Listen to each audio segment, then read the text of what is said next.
Bonjour, bienvenue dans la chaîne Real Géologie.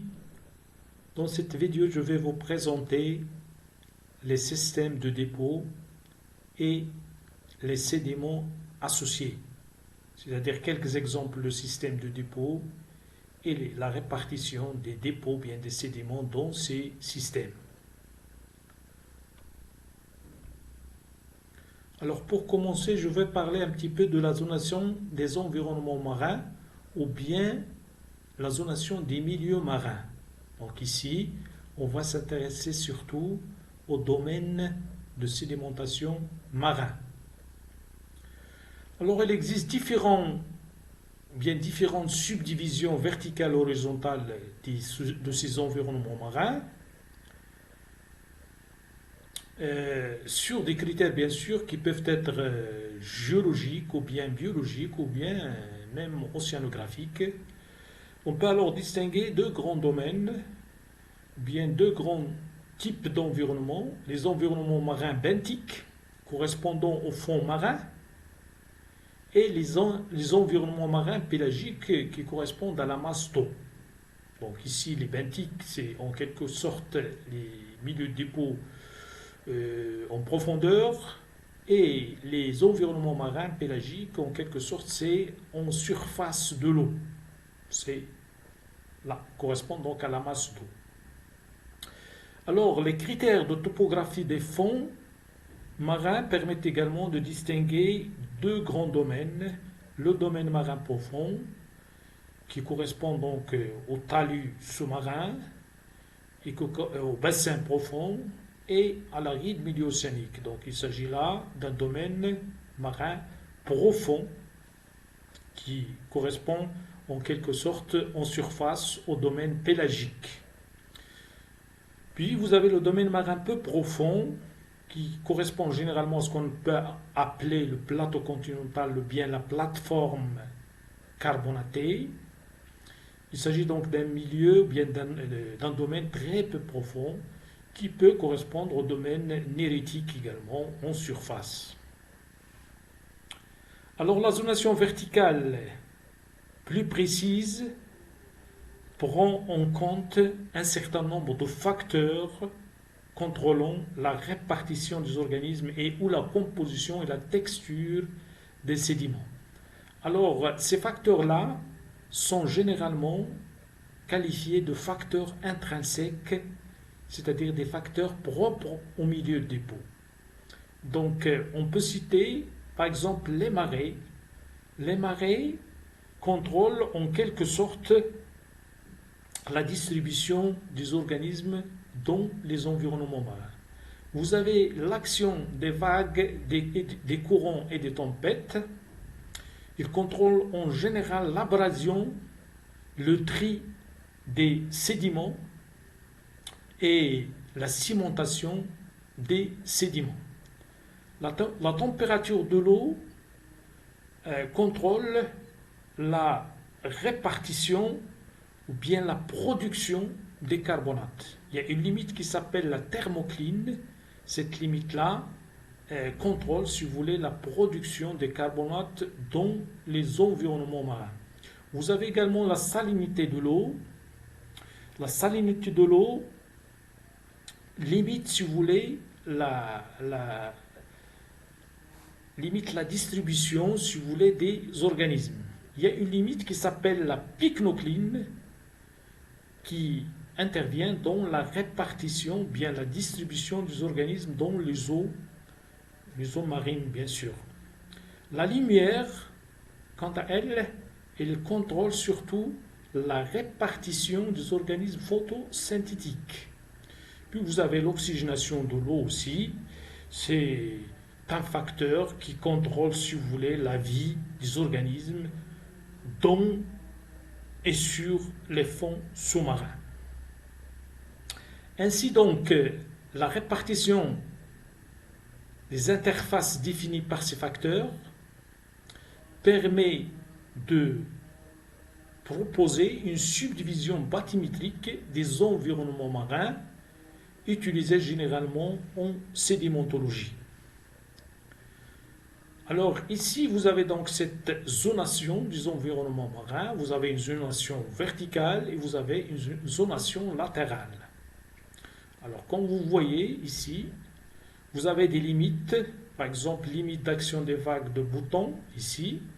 Vous avez la limite d'action des vagues de tempête et vous avez la limite inférieure de la zone photique. C'est-à-dire cette limite-là, et c'est une limite qui contrôle, si vous voulez, ou bien qui délimite donc les zones atteintes par la lumière, par le rayonnement solaire, c'est-à-dire il y a des zones superficielles qui sont bien éclairées, là où il y a donc la lumière, et des zones profondes qui ne sont pas très bien éclairées, donc il y a des limites donc, qui limitent cette lumière. C'est ce qu'on appelle donc la limite inférieure de la zone photique. Alors, comme vous voyez ici, vous avez des zones très profondes qu'on appelle la zone bathyale. Donc, c'est la zone la plus profonde, la zone abyssale et la zone bathyale.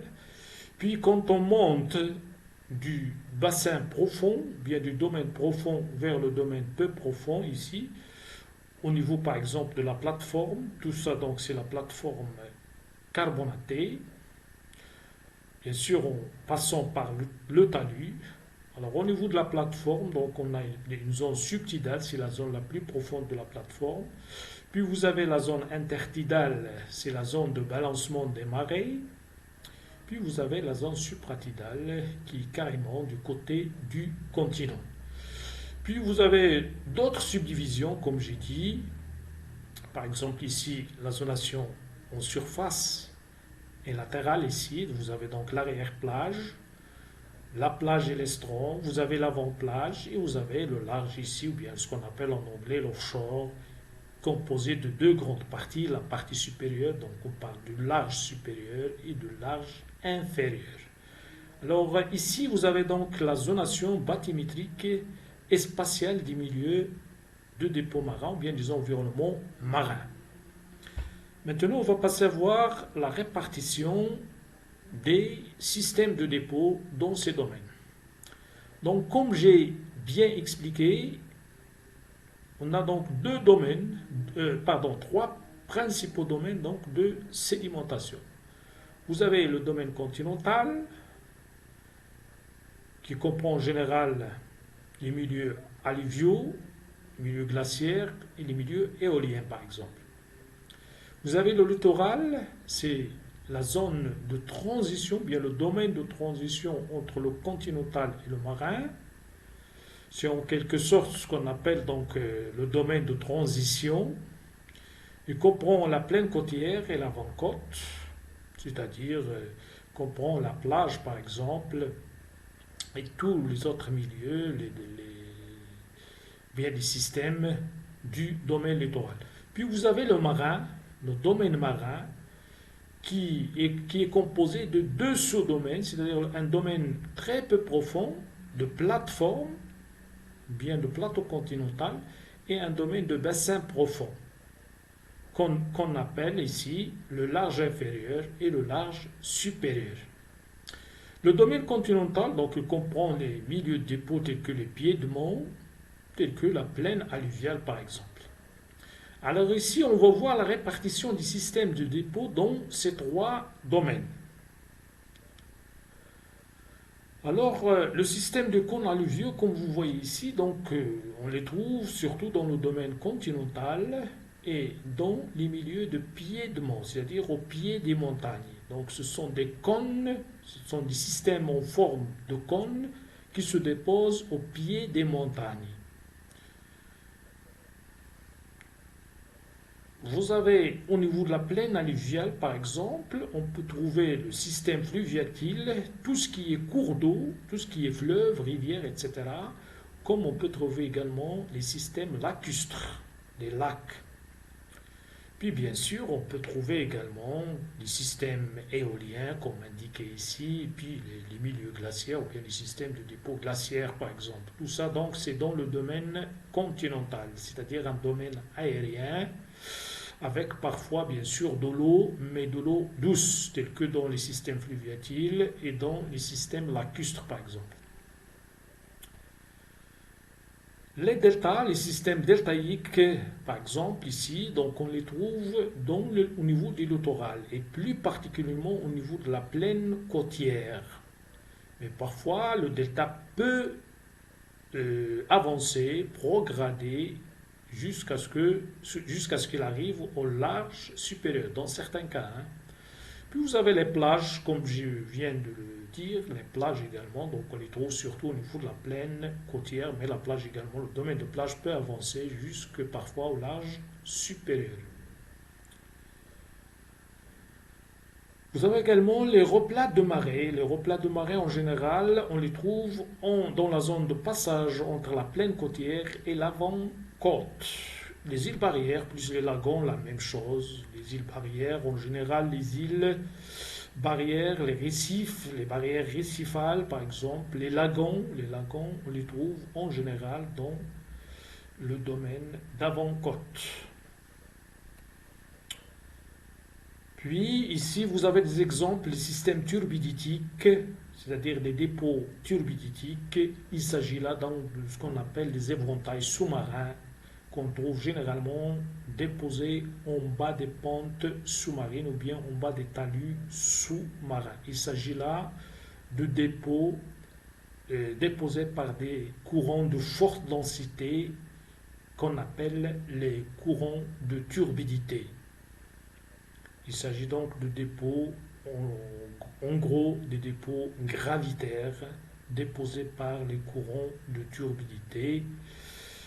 Et ils font partie donc des dépôts, si vous voulez, ce qu'on appelle des dépôts de talus, des talus sous-marins, ou bien des dépôts liés au processus de transport par la gravité ou bien des écoulements gravitaires.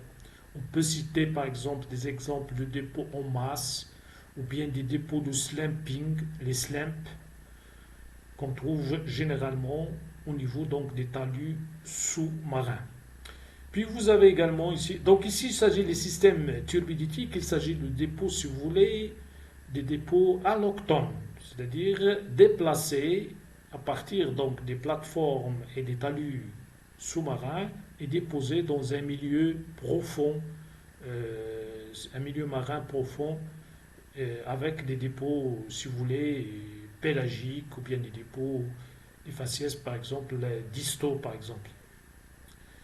Le système pélagique, donc comme vous voyez, donc les systèmes de dépôt pélagiques, on les trouve en général au niveau donc du large inférieur, comme je viens de le dire généralement, c'est pas généralement, mais parfois on trouve dans ces systèmes pélagiques des dépôts de turbidite injectés dans ces dépôts de milieu profond.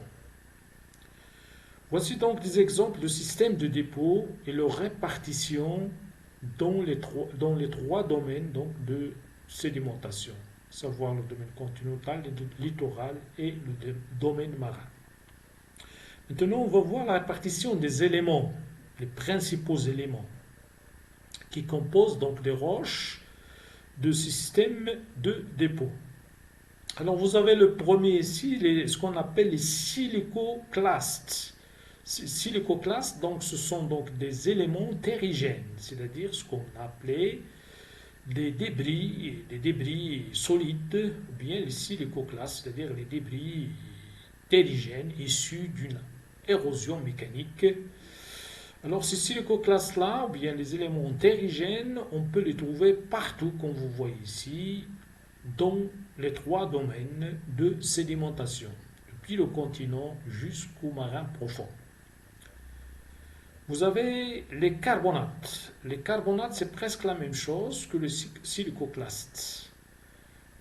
Alors, on les trouve partout, les carbonates, donc on peut les trouver partout dans le continent, le littoral et le marin. Sauf ici, les carbonates, donc ce sont des roches chimiques qui se forment en général dans des milieux aquatiques. Alors, bien sûr, on peut avoir donc des carbonates au niveau du continent formés dans des milieux aquatiques d'eau douce et une grande partie des carbonates se forment dans les milieux marins avec de l'eau salée.